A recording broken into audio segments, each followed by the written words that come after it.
Suratul Ikhlas utawi surat Ikhlas iku makiyatun bangsa Mekah wa ya utawi suratul Ikhlas iku arba'u ayatin papat pira-pira ayat. Bismillahirrahmanirrahim. Qul huwallahu ahad. Qul ngucapa sapa sira niki dawuh sira. Wong Gusti Allah kok basa karo Kanjeng Nabi kan gak pantes nggih. Niki sanget, niki bukan apa-apa tapi banget seorang mukmin, orang sufi. Rata-rata wong Jawa, ulama Jawa ini kok sufi kabeh. Hatinya halus. Orang sufi ahli tasawuf yang hatinya penuh dengan ingat pengagungan kepada Kanjeng Nabi, pengagungan kepada Allah Subhanahu wa taala. Sehingga walaupun terjemah dari pengendikane Allah Subhanahu wa taala enggak tega kalau katakan ngomong Muhammad. Padahal itu sing kan Gusti Allah kan ngomong Muhammad ning mereka. Tapi gak enak, tetep aku sing maknani masa aku muni ngomong, maka tetep didhawuh sapa sira. Niki. Tapi ya cara aku ya gak pas lah ya wong ini Gusti nerjemah Gusti ya Allah, maka niki ya dihilangkan kalau memang ada perasaan kita berarti kaya kita ngomong ya dawuh ndak apa-apa.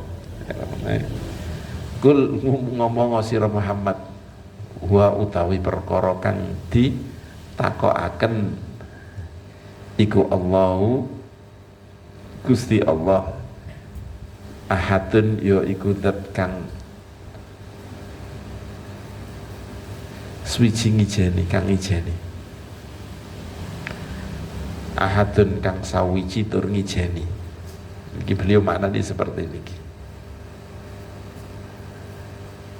Tapi yang nasi maknanya sing luwih zahir katakan ya Muhammad huwallahu ahad. Huwa niki adalah nama utai kelakuan Allahu ahad. Sungguhnya ini penegasan saja Allah itu Esa. Jadi Allah itu jadi mubtada, atau itu jadi kabarnya. Qul huwallahu ahad.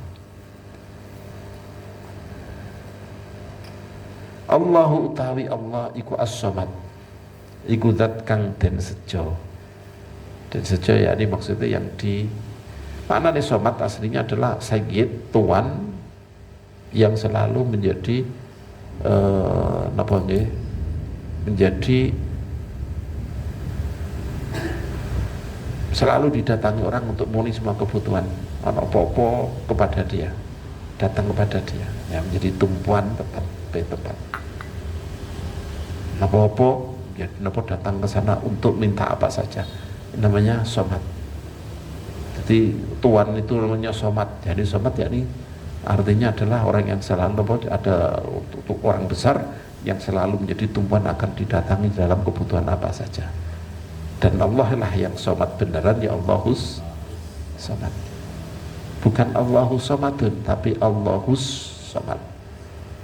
Kai'al itu maknanya apa? Yang benar-benar somad.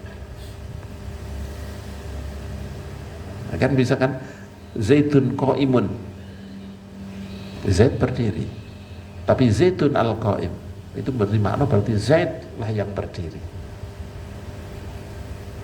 Ma yang benar-benar berdiri, katakan berdiri itu Zaid, itu yang lain nggak pada berdiri. Itu ketika khobar kemudian dikai al seperti ini, mempunyai makna bahwa yang lain kayak nakiro, ini yang ma'rifat, ini yang benar-benar napa berdiri, ini yang benar-benar menjadi somad. Nah, itu bedanya. Kenapa kok tidak Allahu somad, tapi Allahus somad? Yang lain dikatakan somad, tapi hakikatnya gak somad. Nah, gitu. Yang lain kayak tumpuan, tapi hakikatnya tidak bisa menjadi tumpuan yang sejati. Qul wallahu ahad, Allahu somad, lam yalid, ora peputra, ora peputra, ya, ora peputra sapa Allah. Jadi tidak anak, tidak punya anak. Walam yulad, lan ora diputraaken sapa Allah. Walam yakun, lan ora ana lahu iku keduwe Allah. Iki marang Gusti Allah niki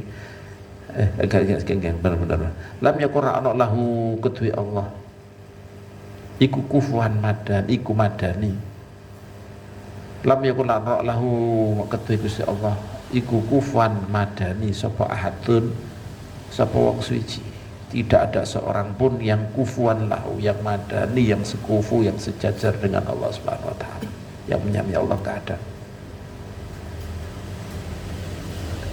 Nah, ini ketika kita membaca ini dengan diresapi, bayang Allah satu, Allah yang benar-benar somad itu Allah. Kamu butuh apa saja pada Allah Subhanahu wa taala. Lam yalid walam yulad, kaono sing yang dikatakan anak, dikatakan ini kaono bapak, kaono sama sekali orang yang menunjukkan benar-benar esa.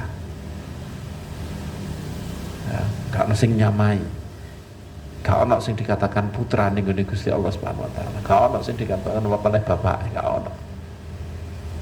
Dan tidak seorang pun yang menyamai. Penegasan bahwa benar-benar Allah lah yang super, Allah lah yang esa, Allah yang paling tinggi, Allah lah yang jadi nomor apa mau samad nama jadi tumpuan, benar-benar tumpuan.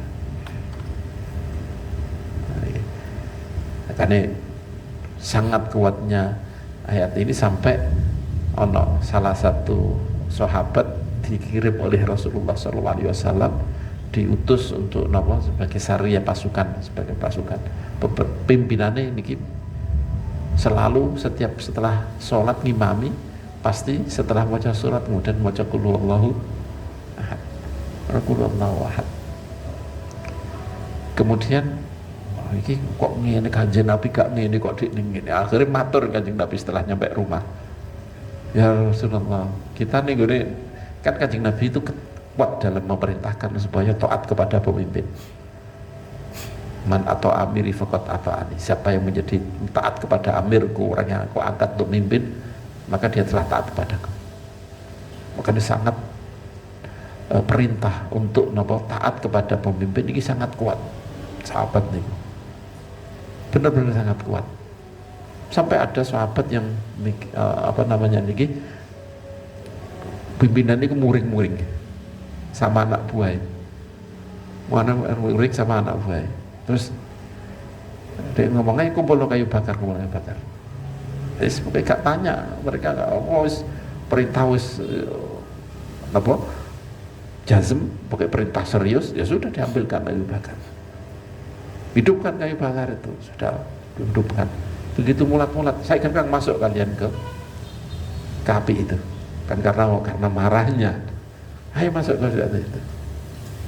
Kemudian ada salah seorang yang karena perintah Kanjeng Nabi ini untuk taat, ada yang mau masuk perintah Kanjeng Nabi ini harus masuk, bismillah, dicekeli karo kancane, jangan, kita keluar, kita itu ngikut Kanjeng Nabi supaya selamat dari api, kok kita mau masuk api.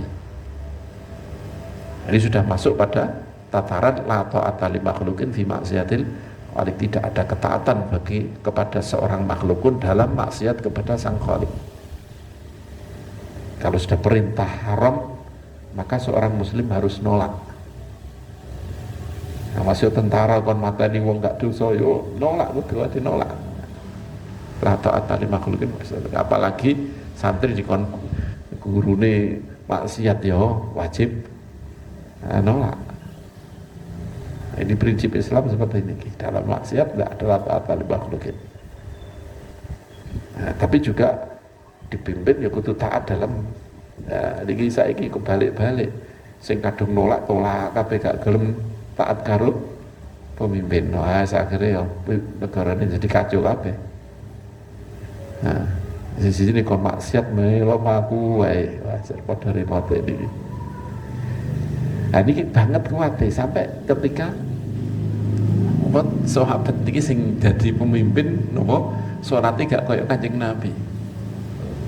Kanjeng Nabi ya Kanjeng Nabi bukan berarti gak kayak Kanjeng Nabi tidak melakukan itu. Maksudnya Kanjeng Nabi kadang-kadang sholat juga dalam satu rakaat membaca 2 surat, 2 surat, 3 surat, kadang pendek-pendek itu kan dibaca. Nah kalau kita satu surat itu kok gak rukuk-rukuk, wah ribet nih ya. wis diprotes. Nah, Kanjeng Nabi biasa doa lagi.